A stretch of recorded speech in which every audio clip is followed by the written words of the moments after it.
믿음이 무엇인가? 오늘은 그 16번째로 믿음은 소명이다.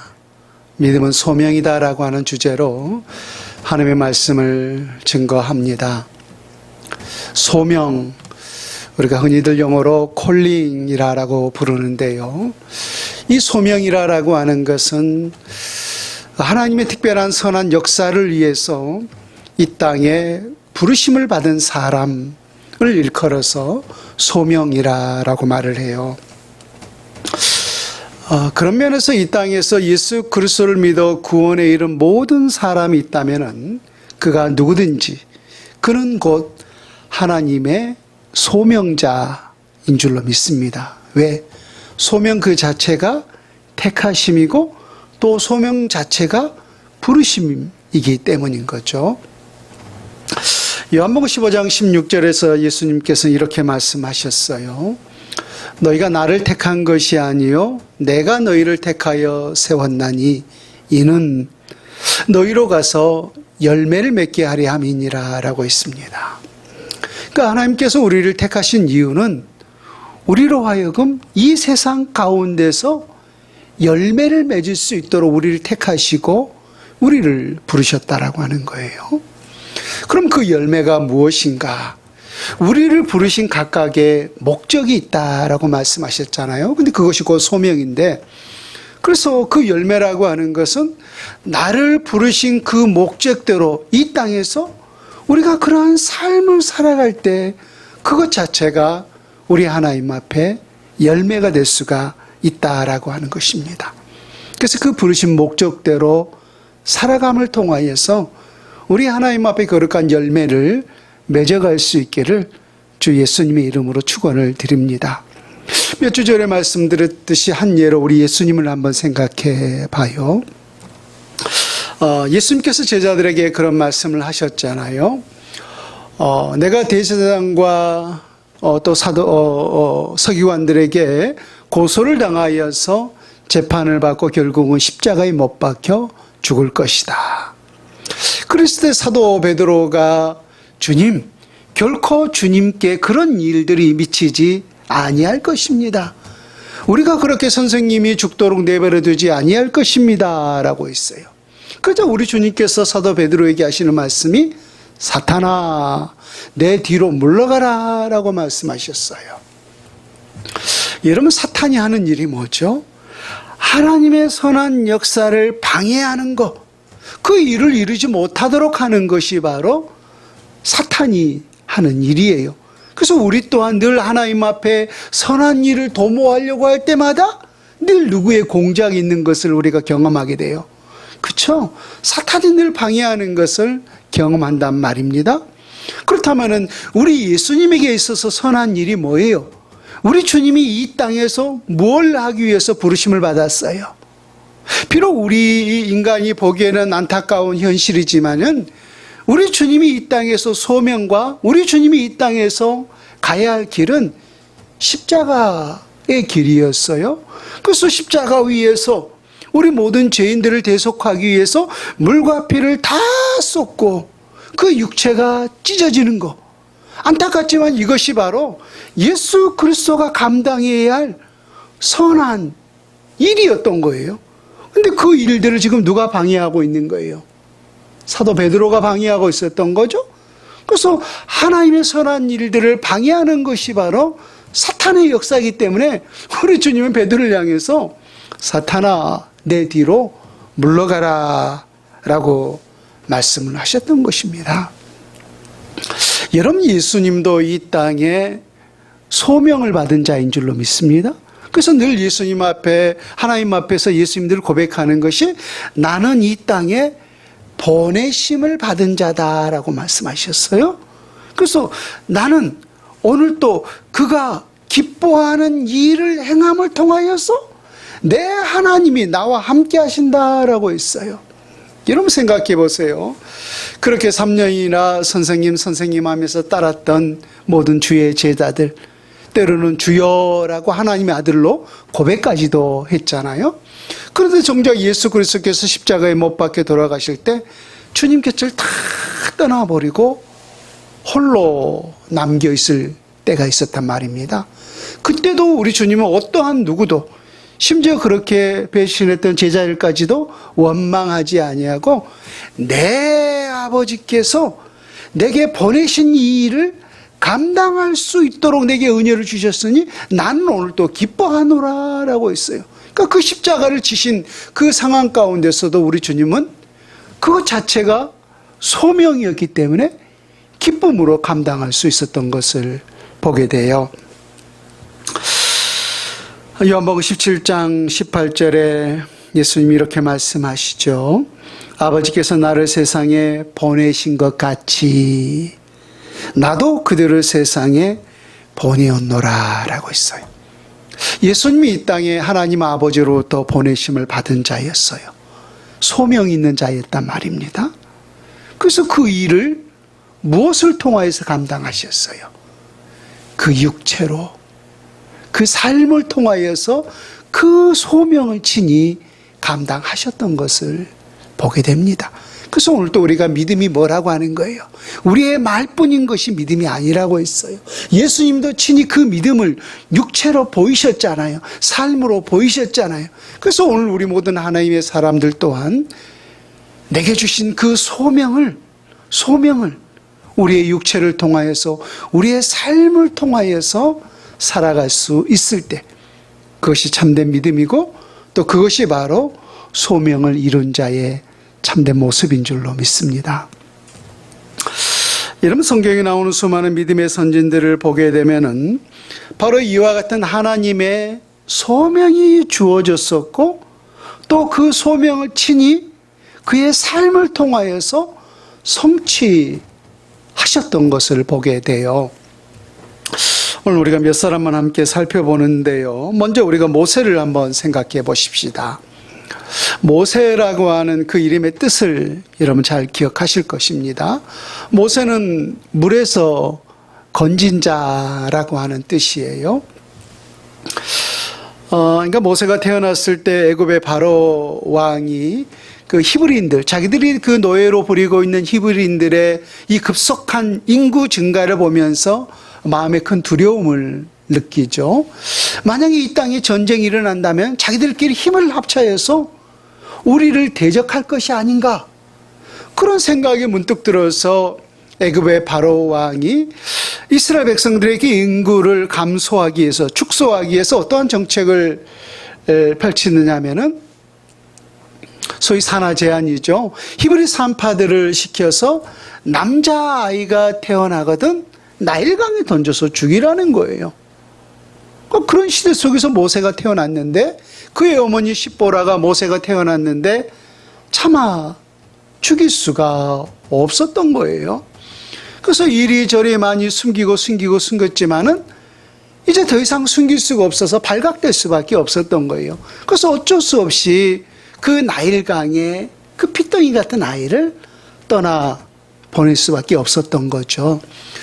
그러나 다행히도 우리 하나님의 은혜 가운데 그 모세가 애굽 바로 왕의 공주의 눈에 띄게 되어서 모세가 바로 그 물에서 건진 바 되었던 거예요.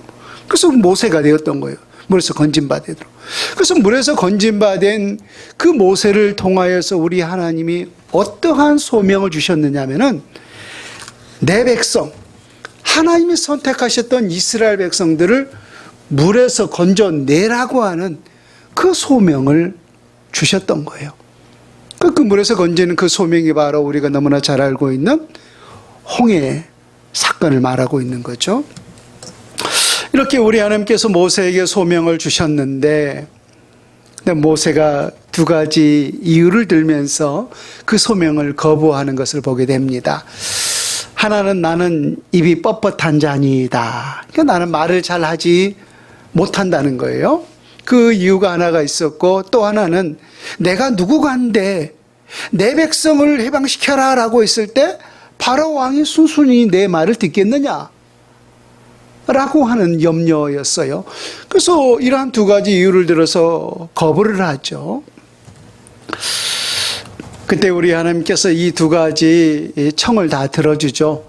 말 잘하는 내 형 아론이 있지 않느냐, 그래서 그 아론을 통해서 대언하면 될 것이고, 또 하나는 너에게 큰 능력, 많은 이적과 기적을 행하여 줄 것이다 라고 하면서 그 모세의 오른손에 들려있는 그 지팡이를 통하여서 뱀이 되기도 하고 지팡이가 되기도 하면서 놀라운 능력을 통하여서 바로 왕이 그 모세의 말에 순종할 수밖에 없도록 그런 이적과 능력들을 행하여 주셨던 것을 보게 됩니다. 이런 사실을 보았을 때 우리에게 주신 하나님의 소명은 내가 이룬 것이 아니었던 거예요. 모세가 이루었던 것이 아니에요. 모세가 무슨 능력이 있어서 그 홍해를 가를 수가 있겠어요? 모세가 무슨 능력이 있어서 피의 재앙, 개구리의 재앙, 이의 재앙, 독종의 재앙, 그 장자의 죽음까지 그 10가지 재앙을 애굽 땅에 내릴 수가 있었겠어요? 이건 완전히 다 하나님의 함께 하심이었고 하나님의 역사였다라고 하는 사실을 저도 알고 여러분들이 다 아실 것입니다. 그래서 하나님의 이 모든 소명이라고 하는 것은 우리는 순종할 뿐이고 그 순종했을 때 하나님이 친히 그 소명을 완수한다라고 하는 사실을 모세뿐만 아니라 모든 하나님의 사람들을 통하여서 우리는 알 수가 있다라고 하는 거예요. 우리에게 주신 그 소명은 우리는 단지 순종할 때 하나님이 친히 역사하시고 하나님이 친히 이루신 줄로 믿습니다. 또 한 사람의 여러분 예레미야 선지자를 볼까요? 예레미야 우리 1장을 한번 직접 한번 가보세요. 우리 하나님께서 예레미야를 부르실 때 예레미야에게 뭐라고 말씀하셨느냐면은 예레미야 1장 5절에 내가 너를 모태에 짓기 전에 너를 알았고 내가 배에서 나오기 전에 너를 성별하였고 너를 여러 나라의 선지자로 세웠느니라. 그러니까 하나님께서 예레미야를 부르실 때는 예레미야가 태어난 이유가 아니었던 거예요. 이건 우리의 이성을 지금 초월하는 상황인 거죠. 예레미야가 태어난 이후에 우리 하나님께서 예레미야를 부르신 것이 아니라 내 어머니 복중에 짓기 전에 내 어머니 배에서 태가 만들어지기 전에 이미 너를 성별하였고 너를 부르셨고 너를 여러 나라의 선지자로 세웠다라고 하는 거예요. 그러자 예레미야가 뭐라고 답변하냐면 6절을 보세요. 내가 이르되 슬프도소이다. 주 여호와여 보소서 나는 아이라 말할 줄을 알지 못하나이다 하니. 지금 예레미야 선지자 지금 하나님의 부르심에 대해서 예레미야 선지자가 지금 약간 머뭇거리고 있는 모습을 볼 수가 있는데 지금 아까 누구하고 똑같아요? 좀 모세하고 약간 닮은 꼴이 있죠. 모세도 나는 입이 뻣뻣한 자니이다 라고 했는데 오늘 예레미야 선지자도 나는 아이라 말할 줄을 알지 못하나이다 라고 하면서 우리 하나님의 부르심에 약간 머뭇거리고 있는 모습을 볼 수가 있어요. 그런데 중요한 것은 그 앞에 하는 말이 그 하나님의 이 거룩한 부르심 앞에서 그가 고백하는 것이 뭐였냐면은 그 소명 앞에서 나는 슬프도소이다 라고 했어요. 여러분 하나님의 이 거룩한 부르심이 있는데 우리에게 그 기쁨이에요? 슬픔이에요? 우리가 영적으로 본다면 이게 얼마나 큰 기쁨이에요. 그렇죠? 그 영광스러운 하나님, 그 영광스러운 하나님에 비하면은 나는 정말로 먼지 한 털마도 못한 그런 존재 아닙니까? 근데 그런 위대하고 영광스러운 하나님이 나를 친히 부르셔서 내게 소명을 주셨는데 이건 기쁨이잖아요. 그런데 오늘 예레미야 선지자는 슬프도소이다 라고 하고 있어요. 왜 이 예레미야 선지자가 그 하나님의 소명 앞에서 슬프도소이다 라고 고백할 수밖에 없었는 두 가지 이유가 있어요. 자, 예레미야 1장 13절부터 여러분 한번 보십시오. 여러분 13절부터 19절까지 여호와의 말씀이 다시 내게 임하니라. 이르시되 내가 무엇을 보느냐? 대답하되 끓는 가마를 보나이다. 그 인면이 북에서부터 기울어졌나이다 하니 여호와께서 내게 이르시되 재앙이 북방에서 일어나 이 땅의 모든 주민들에게 부어지리라. 내가 북방 왕국들의 모든 족속들을 부를 것인즉 그들이 와서 예루살렘 성문 어귀에 각기 자리를 정하고 그 사방 모든 성벽과 유다 모든 성읍들을 치리라. 여호와의 말이니라.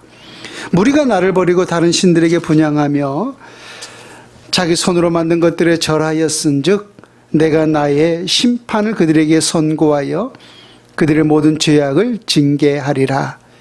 그러므로 너는 내 허리를 동이고 일어나 내가 내게 명령한 바를 다 그들에게 말하라. 그들 때문에 두려워하지 말라. 내가 그들 앞에서 두려움을 당하지 않게 하리라.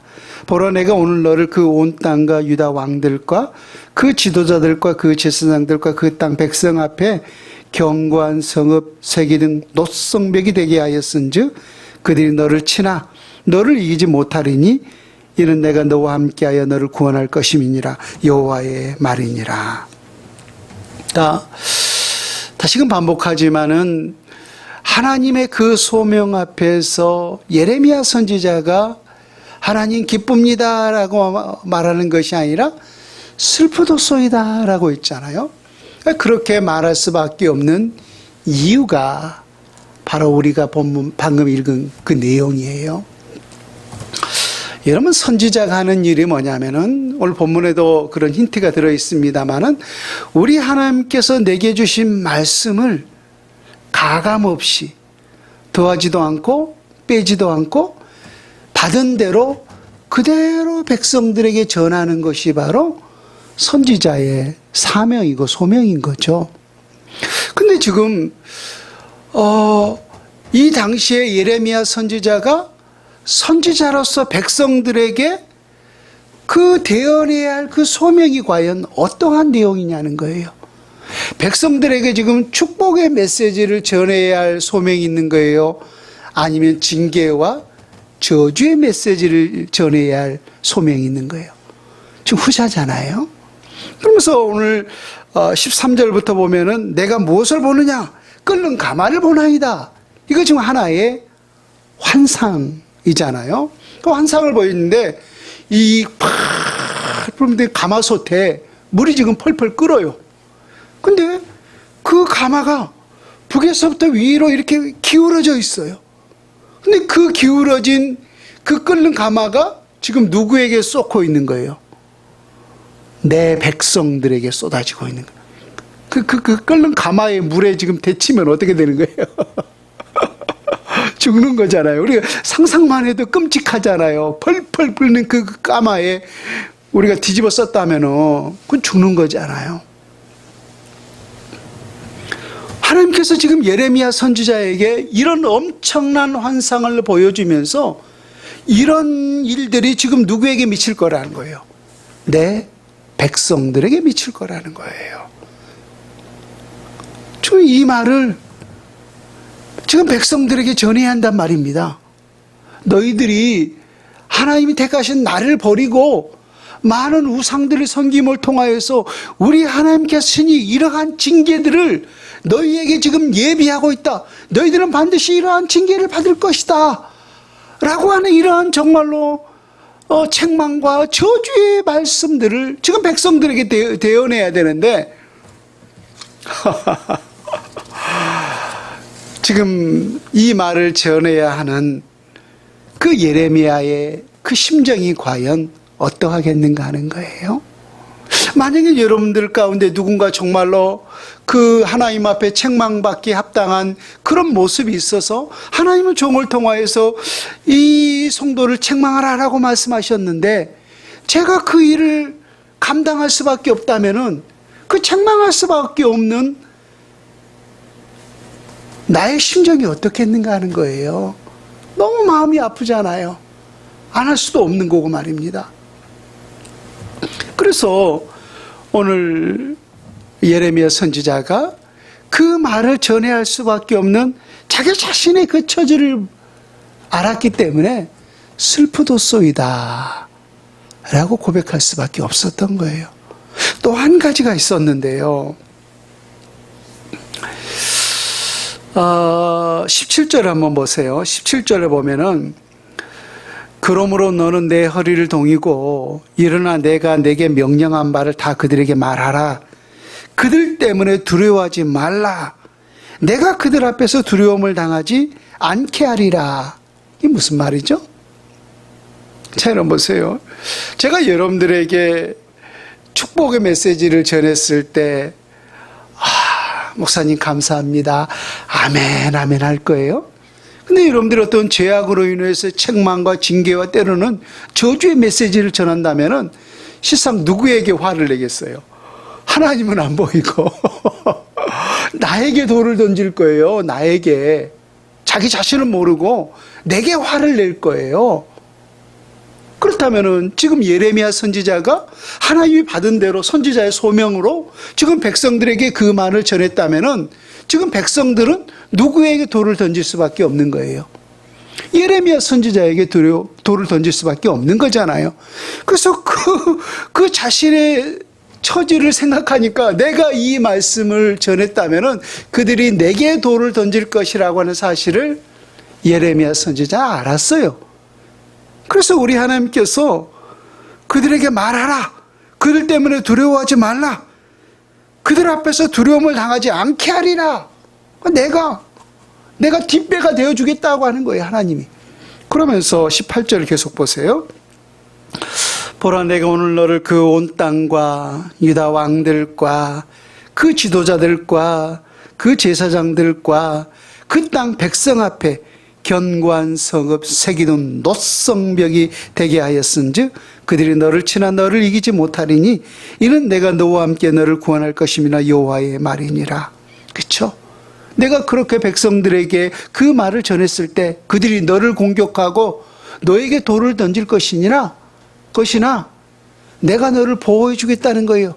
내가 너를 성벽이 되게 해줬다는 거예요. 성벽으로 치겠다는 거예요.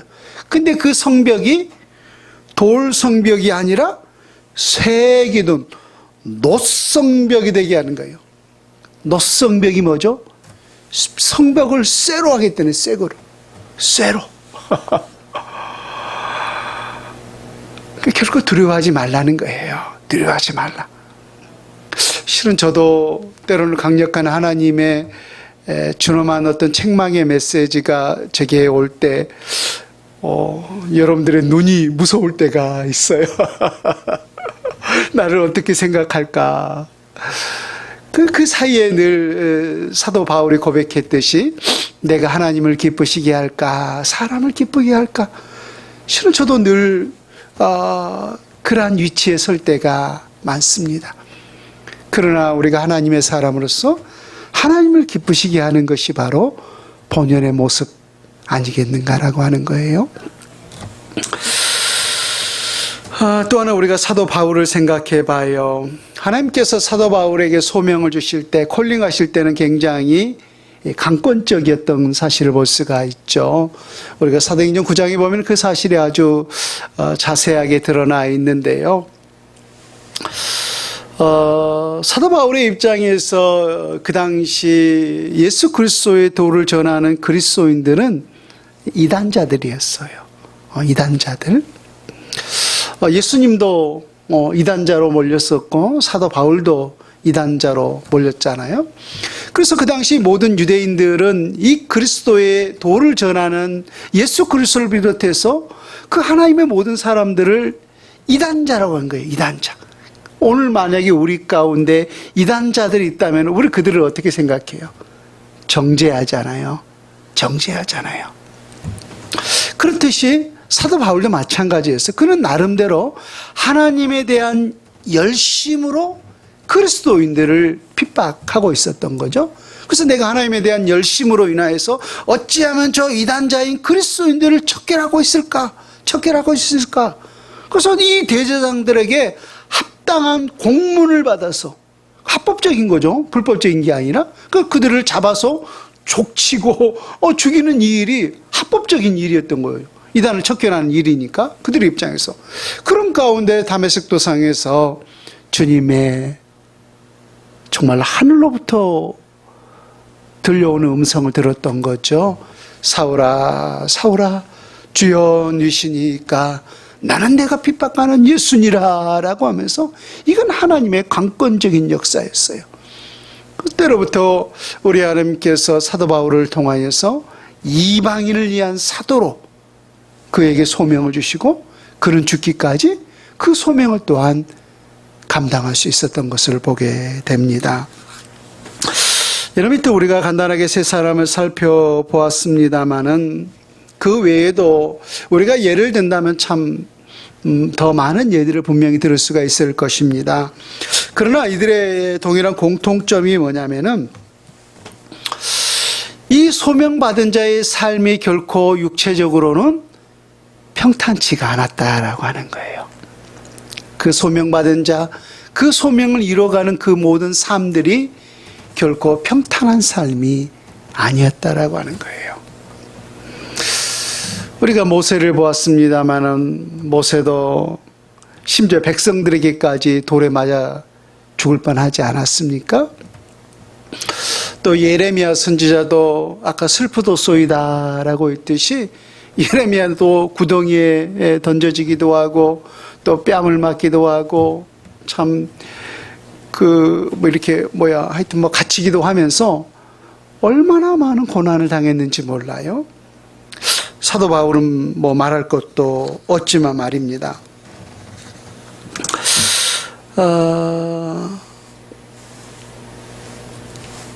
아까 우리가 바울을 잠깐 말씀드렸습니다마는 육신적인 면에서 우리가 바울의 모습을 생각해 본다면은 바울은 예수님 만나서 소위 망한 사람이에요.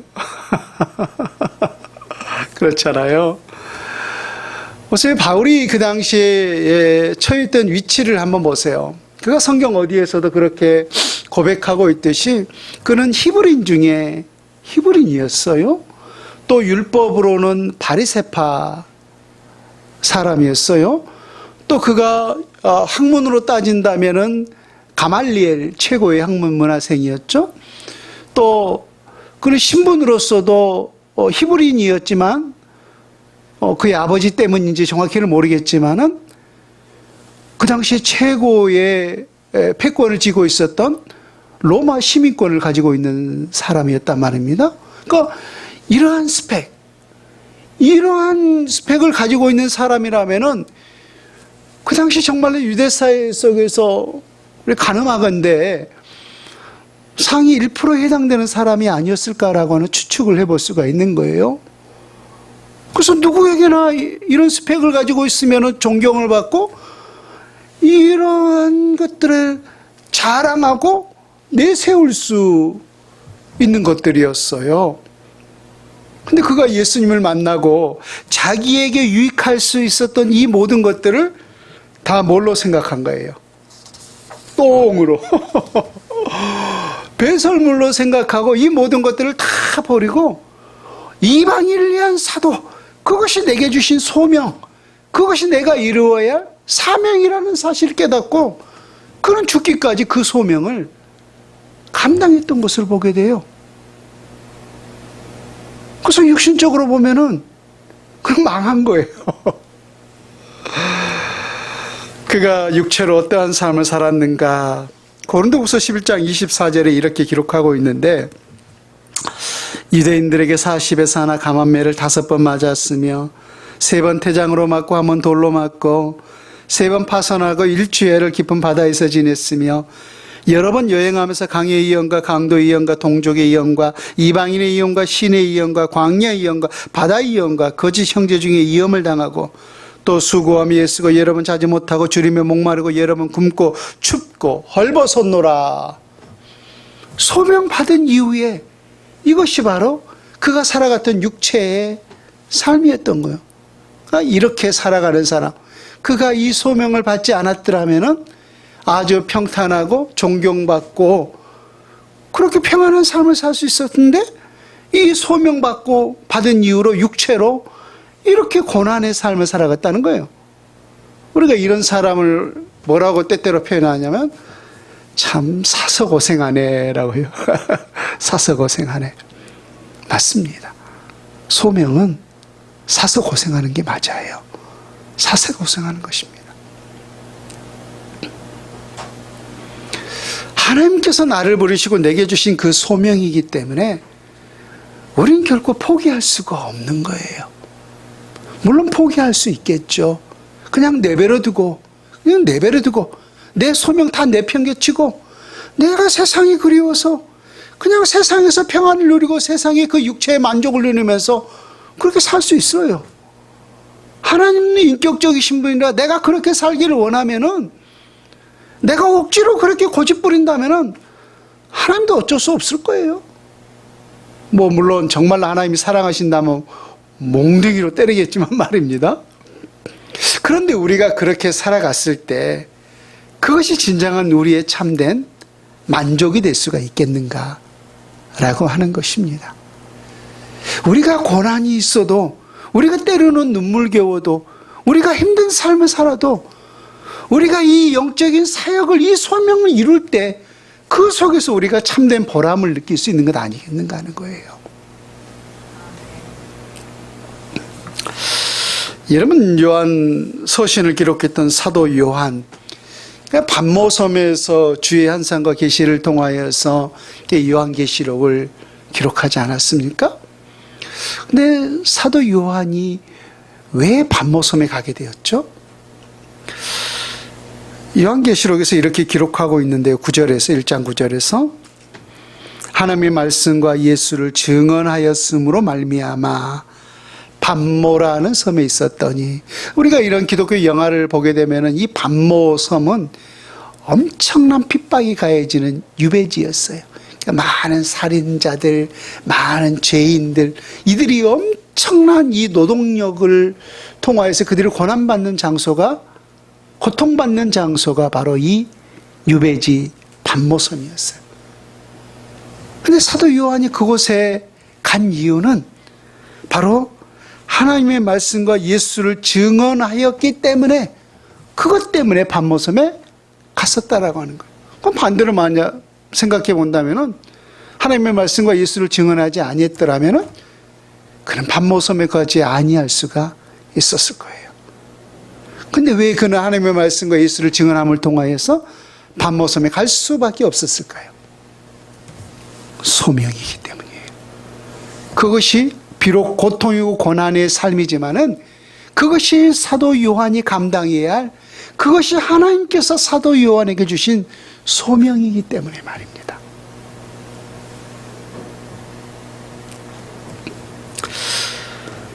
여러분, 만약 반대로 우리가 육체적으로 평탄한 삶을 누리기 위하여서 이와 같은 소명을 과연 거역할 수가 있겠는가 하는 거예요. 아까 말했듯이 우리가 정말로 원한다면은 그렇게 거역할 수도 있겠어요. 또 하나, 우리가 정말로 이 땅에 살고 있는 이 육체의 삶이 이 세상으로 끝난다면은 어쩌면 우리는 그렇게 살 수도 있을 거예요. 그런데 하늘도 알고 땅도 알고 저도 알고 여러분도 알다시피 우리의 이 육체의 삶이라고 하는 것은 이 땅으로 끝난 것이 아니라고 하는 사실을 저와 여러분들은 너무나 잘 알고 있지 않습니까? 아니, 오히려 이 육체의 삶이라고 하는 것은 영원한 세계의 시작이라고 하는 사실을 너무나 잘 알고 있다라고 하는 거예요. 그래서 우리에게 주신 소명을 결코 포기할 수가 없다라고 하는 것입니다. 오늘 우리 본문을 다시 한번 보세요. 디모데후서 4장 6절에서 8절 말씀. 사도 바울이 육체적으로 그렇게 많은 매를 맞고 또 같은 동족이었던 유대인들에게조차도 그 온갖 순환을 당하면서도 그에게 주신 그 소명을 포기할 수 없는 이유가 있어요. 우리 4장 6절에서 8절까지 같이 한 목소리로 읽습니다. 시작. 전제와 같이 내가 벌써 부어지고 나의 떠날 시각이 가까웠도다. 나는 선한 싸움을 싸우고 나의 달려갈 길을 마치고 믿음을 지켰으니 이제후로는 나를 위하여 의의 면류관이 예비되었으므로 주곧 의로우신 재판장이 그날에 내게 주실 것이며 내게만 아니라 주의 나타나심을 사모하는 모든 자에게니라. 그래요. 나는 선한 싸움을 싸우고 나의 달려갈 길을 마치고 내게 주신 그 믿음을 지켰으니 내게 무엇이 예비되어 있다는 거예요? 의의 면류관이, 영광의 면류관이, 상급의 면류관이 내게 예비되었다라고 하는 사실을 사도 바울은 알았다는 거예요. 그래서 비록 육체로는 이 땅에서 말할 수 없는, 정말로 예수님처럼 그 육체가 찢어지는 그러한 고통, 마지막에는 정말로 그 목이 싹둑 잘라지는 참수형을 당하면서도 그 믿음을 지킨 이유는 내가 이 믿음을 지켰을 때 마지막에 우리 하나님께서 내게 그 의의 면류관을 주실 것을 그는 알았기 때문이에요. 그래서 그는 결코 그 육체의 고통을, 고난의 삶을 포기할 수가, 그것 때문에 포기할 수가 없었던 것입니다. 그런데 오늘 사도 바울이 우리에게 또 하나의 희망을 던져주고 있어요. 이러한 상급이 내게만 아니라 주의 나타나심을 사모하는 모든 자에게 도니라 라고 있어요.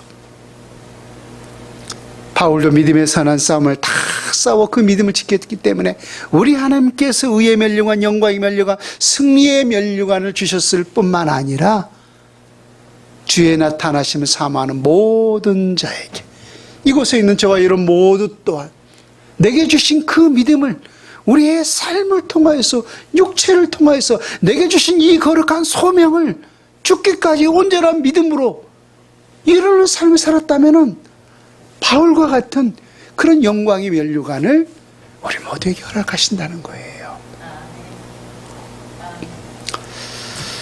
여러분, 예수님께서 마지막 십자가 상에서 가상칠험 가운데 마지막에 지셨던 말씀 기억하시죠? 다 이루었다는 거예요. 다 이루었다.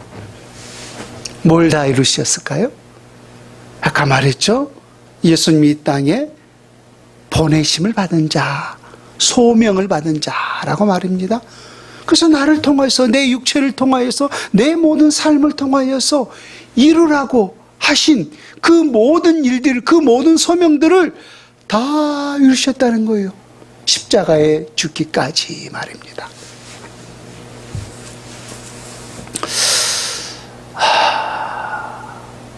우리도 언젠가 이 세상과 이별할 때가 분명히 있겠죠. 문득 말씀을 전하는 가운데 저게 그런 소망이 들어요. 저뿐만 아니라 우리 모두가 마지막 그 임종의 자리에 많은 자녀들이 있고 또 우리 많은 친지들이 있는 그 가운데 내가 하나님 앞에서 어떠한 고백을 할 수 있을까? 이것 하라 저것 하라, 뭐 좋은 거 물려줄 수도 있겠지만은 하나님 앞에 가장 영광스러운 고백이 있다면은 바로 그런 고백이 아닐까 하는 생각이 들어요. 하나님이 아시겠지만은 부족하지만은 그래도 내게 주신 소명을 이렇게 다 이루고 오늘 주님 품에 안깁니다. 주님, 나를 받아주옵소서. 우리가 마지막 그 임종 앞에서 우리 하나님 앞에 이런 고백을 드릴 수 있다면은 이것처럼 우리 하나님 앞에서 영광스러운 고백이 또 어디 있겠는가 하는 것입니다. 우리 그런 고백 드릴 수 있도록 오늘 이 하루도, 이 무더위도 우리가 믿음으로 인내하면서 내게 주신 그 소명을 우리 믿음으로, 삶으로, 육체로 살아낼 수 있기를 주 예수님의 이름으로 축원을 드립니다. 아멘.